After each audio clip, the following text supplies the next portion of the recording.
प्रिया महतो अपने पिता की मौत के गम को भुलाकर लाल और सफ़ेद साड़ी पहनकर पहुंची परीक्षा देने।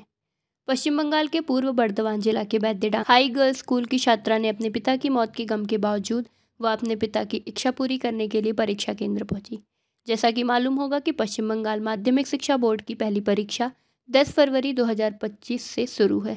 पश्चिम बंगाल माध्यमिक शिक्षा बोर्ड की पहली परीक्षा के दिन पूर्व वर्तमान जिला के बैद्यडांगा हाई गर्ल्स स्कूल की छात्रा प्रिया महतो ने अपने पिताजी की असाधारण कार्य अभी समाप्त नहीं हुआ था। इसी बीच माध्यमिक विद्यालय की पहली बड़ी परीक्षा आ गई। अपने पिता के सपने को पूरा करने के लिए प्रिया महतो कुछ इस हद तक अपने पिता की मौत के गम को भुलाकर लाल और सफ़ेद साड़ी पहनकर परीक्षा केंद्र परीक्षा देने पहुंची। তো পরীক্ষাটা তো দিতে হবে, 1 বছর তা নাহলে আবার গ্যাপ হয়ে যাবে। তাহলে মানে অনেক বাবা চাইতেন যে ভালো পড়াশোনা করি, পরীক্ষাটা দিই, কিছু করতে পারি যদি, তার জন্যই মানে পরীক্ষাটা দিতে আসা। বাবার স্বপ্ন পূরণের বাবার স্বপ্ন পূরণের জন্য এই লড়াই।